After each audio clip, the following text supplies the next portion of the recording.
Assalamualaikum, selamat pagi teman-teman. Jumpa lagi ya bersama saya Sumanto dari Jambelang Studio. Episode kali ini saya mau ajarkan bagaimana caranya menggunakan membuat lubang kancing pakai mesin jahit Messina Paris, mesin jahit portable Messina Paris P5832. Oke, langsung saja kita mulai tutorialnya.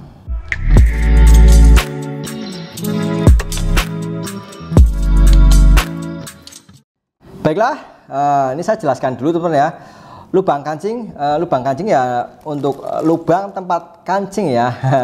Nanti teman-teman kalau untuk pemasangan kancingnya bisa lihat di video saya yang lain ya. Ini kita akan bahas untuk pembuatan lubangnya. Untuk membuat lubang pakai Messina Paris, ini kita memerlukan sepatunya teman-teman, sepatu lubang kancing. Ini sudah satu langkah, artinya lebih praktis. Kan ada yang tipe 4 langkah ya. Kalau ini udah muter ser gitu ya. Nah, oh ya, saya udah bikinkan sampelnya, maksudnya bukan sampel, ngetes ya. Ini kalau ini biasanya itu kalau bikin lubang pakainya Singer, tapi ini saya coba hasilnya bagus juga, sama saja seperti ini ya. Ini sudah coba-coba tes-tes. Ya. Oke. Nah, tadi untuk alatnya ini teman-teman. Kalau misalkan teman-teman nyari di mana alatnya ini, biasanya sudah ada bawaannya di perkakas. Nah, silahkan cari ini tempat perkakasnya. Ya, ini kan ada kayak skuas, kayak bobin, spool gitu udah ada di sini. Nah, ini alatnya. Yuk, cara penggunaannya nanti kita siapkan dulu kancingnya teman-teman. Maksudnya kancing yang akan kita pakai. Misalkan teman-teman nanti sesuaikan dengan ukurannya. Tak ambil dulu untuk sampelnya. Saya kan punya koleksi kancing ya. Kalau tukang jahit pasti punya. Ya walaupun harus tepak seperti saya ya. Misalkan tak cari dulu kancingnya, nanti sesuaikan dengan ukurannya. Kalau misalkan kancingnya mau ukuran standar kayak kancing Itali biasa, seukuran normal ini ya. Kalau ada yang gede, nah seperti ini, nanti silakan teman-teman letakkan dulu di bagian belakang sini. Ini ada kayak apa namanya? Kualik ding. Mana sih? Oh sini. Nah ini ya. Ini nanti di belakang sini. Ini untuk penempatan kancingnya. Di belakang sini ya, set. Ini untuk posisi ukuran kancingnya. Kalau misalkan kita letakkan di sini kancingnya besar, nanti lubangnya gede. Kalau misalkan taruhnya di sini yang normal, ya nanti akan kecil. Saya pakai yang ini dulu coba. Yang ini nanti kita coba tes juga yang ukuran lainnya ya. Kita singkirkan dulu teman-teman tepak kancingnya. Ini saya ada beberapa tepak untuk tempat kancing, tempat sepatu dan lain-lain. Saya pikir kalau tukang jahit harus punya ya, biar praktis nggak berantakan. Oke. Nah, ini udah diletakkan sini, kita pasang ininya di sepatunya, kita ganti standarnya. Kalau ganti saya pikir gampang ya. Nah, ini dikaitkan di bagian sini, teman-teman. Bentar, tinggal diturunkan saja. Kalau belum ngait, ini belakang disentil. Til. Nah, biar ngait, kita taruh di bawah untuk benangnya, benang bawahnya sama yang atasnya diselipkan di antara ini ya. Oke, kita akan mulai. Oh ya, untuk memulai ini teman-teman harus tes bagian, bukan tes, apa namanya, di setting dulu. Settingnya apa sih? Yang perlu setting adalah bagian sini teman-teman. Kita setting, kalau misalkan jahit lurus kan posisinya saya setel awal dulu ya. Kalau jahit lurus biasanya di sininya arah 2 untuk lengthnya, ininya 0, kemudian ininya sini ya. Untuk lubang kancing, maka bagian motifnya kita pilih untuk bagian ini. Nah, ini ya. Kemudian untuk bagian ini kan lubang kancing di sini ininya. Kemudian untuk bagian pengatur langkah jahitannya ini diarahkan antara 0 sampai 1. Ini setengah. Sebenarnya di sini udah ada tandanya, teman. Ini tuh kan gambar lubang kancing nih ya. Teman-teman boleh taruh di antara sini sampai sini. Ini saran dari mesinnya ya. Jadi kalau misalkan arah sini ini diarahkan ke sini, ini udah paling rempet. Nanti kalau ini paling longgar. Ya kira-kira taruhnya amannya di sini ya. Jadi ini untuk memudahkan saja ya. Kemudian kalau ini saran saya minimal 3, boleh 5 atau 4. Saya akan taruh 4 saja. Seperti itu ya. Saya ulangi, bagian ininya motif, kemudian bagian ininya antara ini sampai sini. Saya taruh di tengah-tengah saja kira-kira ya. Sinilah pokoknya. Oke, nanti ininya 4. Seperti itu. Oke, kita mulai. Biasanya kalau lubang itu ini kan baju panjang ya. Sampai sana panjang banget. Diukur ya, ini kan replika, ini sebenarnya belum jadi baju. biasanya dari sini diturunkan kurang lebih saya 5 cm. Karena ini kan biasanya ada kerah di sini ya. Turunkan minimal 10 cm. Kalau untuk kemeja laki-laki boleh 11. Sebenarnya pembagiannya itu dibagi saja rata. Kalau misalkan memungkinkan dibagi 10 10 10 gitu ya. Kalau maksimal 12 boleh 11 11 seperti ini ya. Biasanya itu paling ada 5 kancing. Kalau 11 11 gitu ya. Saya nggak tahu nanti ini sisa apa kurang. Seperti ini. Jadi biasanya ada 1 2 3 4 5, bawahnya udah nggak ada lagi. Seperti itu ya. Nah, untuk kalau cara saya ini kan biasanya kalau untuk bagian sini ada tempat kancing 3 cm ya untuk lipatan. Nah, ini posisi kancing itu di tengah. Maka di sini jadi lubangnya dari atas ke sini ke bawah. Saya naruhnya seperti itu. Di tengah saja kira-kira ya. Nah, yang penting batas sininya dapat apa namanya diposisikan.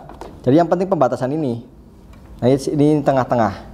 Ya. Kalau pakai ini nanti lubangnya bagaimana nih? Nah, bagian yang ini kalau saya biasanya di startnya nanti ini di posisi jarum itu di sini ceplus gitu ya. Nanti baru dia akan muter ke sini ser gitu. Ya, kita tes satu. Yuk. Kita masukkan ke sini. Posisikan jarumnya ditancapkan ke tempat titik tadi.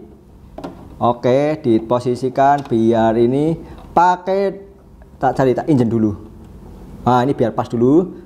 Kemudian posisikan ininya di tengah. Jadi antara bagian sini gitu ya, sini biar imbang sisanya. Seperti itu kira-kira lah ya. Kemudian kita tancapkan sekali tancapan. Oh ya, sebelum itu bagian sini teman, ini bagian sini. Ini kan ada kayak tuas push gitu ya.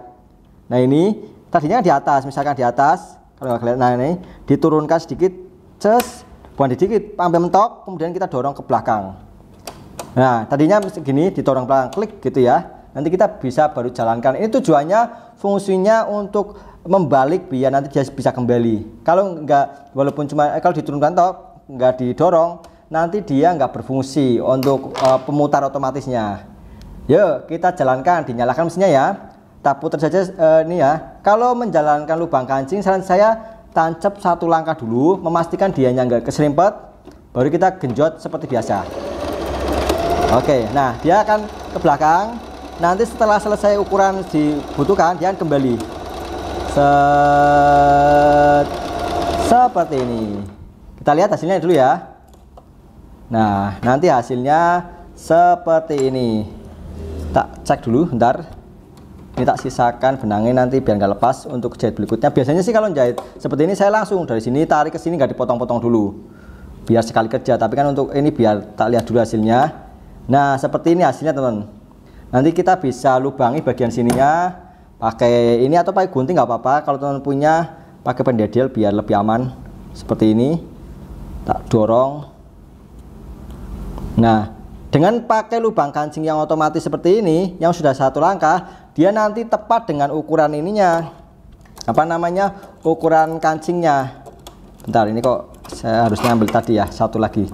Tak tahu dulu nih ya. Nah, ini nanti dia udah sesuai dengan ukuran ininya, nggak kegedean juga nggak kekecilan. Nah, seperti itu ya, dia nanti gampang masuknya itu. Kalau misalkan nggak ada sistem yang seperti ini, kalau kita kira-kira kita harus ngukur sendiri manual gitu, nanti kadang-kadang nggak konsisten antara lubang ini, yang sini juga nggak sama. Seperti itu ya, itu kelebihan kalau lubang kancing satu langkah. Yuk kita lanjut. Jadi seperti itu ya, tak taruh di sini lagi. Harus ada ya, kalau enggak nanti, oh ya, saya akan coba ukurannya lebih gede lagi, coba seperti apa. Kalau yang lebih gede, nanti seperti apa hasilnya. Nih, tak taruh yang gede. Wah, selentuh ini. Ya, tak taruh sini. Bentar, tak kaitan dulu. Ya, taruh ke bawah. Ini biar lebih gede lagi.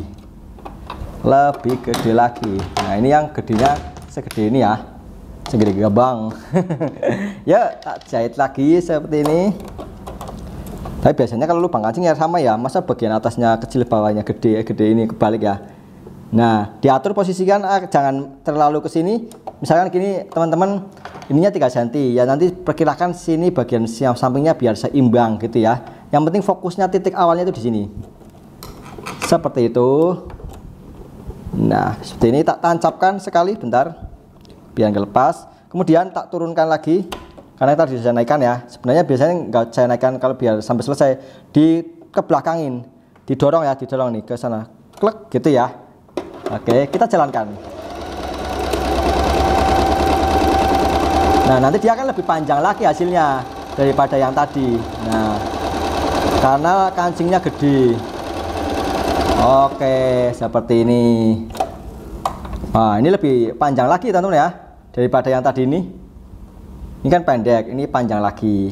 Nah, setelan yang tadi sebelah sini akan berpengaruh dengan hasilnya teman-teman. Misalkan gini, ini ya, yang sini masih coba ya. Ini kalau kita arahkan semakin ke kanan mendekati satu, ke kanan mendekati satu, dia akan semakin jarang. Kita lihat perbedaannya ya. Oke, nih sini lagi. Tak berikutnya ke sini. Oke, tak dorong lagi ya. Oh ya, kalau misalnya udah selesai, ini kan biasanya masih di sini ya. Tapi kita perlu dorong lagi, sekali lagi, klek gitu ya. Harus seperti itu, nanti dia nggak mau jalan. Dia akan lebih jarang teman-teman. Hasilnya, kita lihat seperti ini. Ini hasilnya rapi banget, bagus. Nah, seperti ini ya. Ini ada benangnya di dalam, nggak apa-apa. Nah, nanti dia hasilnya itu akan lebih jarang lagi dibandingkan dengan yang ini. Lompatnya ini loh, 1, 2-nya gitu ya. Nah, seperti itu. Kalau misalkan ke sini, ininya teman-teman, yang ini ya, yang sini masih ya. Ini kalau kita arahkan ke sini, mendekati 0, dia akan semakin rempet. Rempetnya seperti apa? Kita lihat hasilnya. Lihat hasilnya seperti apa. Tak dorong lagi.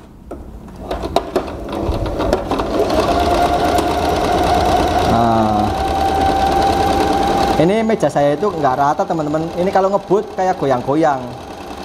Tapi nggak masalah ya. Pelan-pelan saja. Oh, ini saya ketarik tadi. Oke.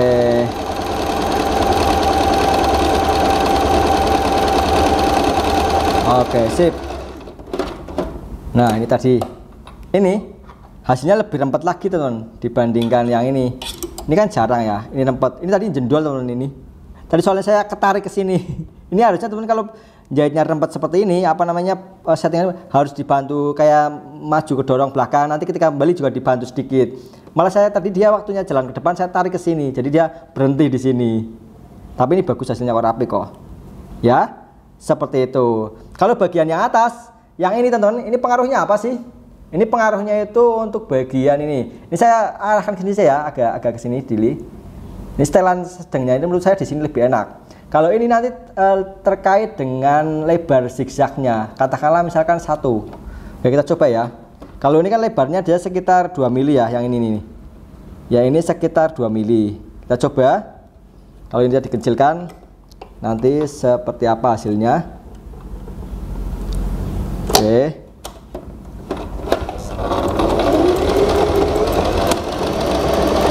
Nah, nanti dia kayak kecil gitu.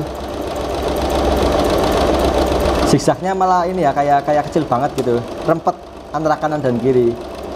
Ini kalau seperti ini nanti rawan jebol. Hasilnya seperti ini. Nah, dia kanan kirinya jadi jauh banget ya. Ini ya, dia ada 2 ini zigzag ke sini tadi, ke sini, tapi dia kecil dibandingkan dengan yang ini. Yang pertama ini yang bagus. Ya, seperti ini. Ini beda jauh ya. Ini zigzagnya agak lebar. Nah, seperti itu ya hasilnya ya.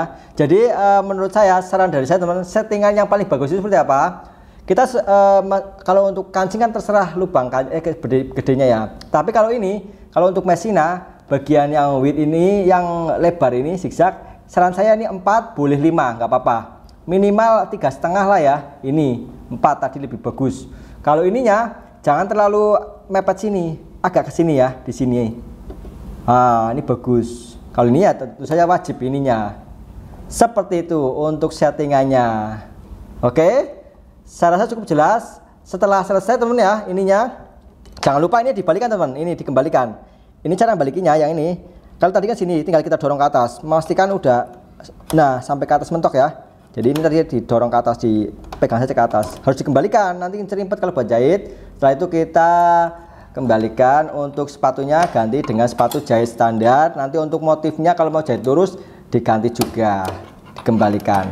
Nanti bisa setelah mau jahit lurus kan, setelah selesai jahit ininya dikembalikan, ini mungkin ke berapa, kedua, ininya dinolkan, ini untuk jahit lurus seperti itu. Oke, saya rasa cukup jelas teman-teman ya. Kalau ada yang kurang jelas untuk lubang kancing ini atau mungkin ada perbedaan sama mesin jenengan, nanti tanyakan di kolom komentar, nanti insya Allah saya bantu jawab. Oke, saya Sumanto bersama Jamblang Studio, belajar menjahit jadi lebih mudah dan menyenangkan. Assalamualaikum warahmatullahi wabarakatuh.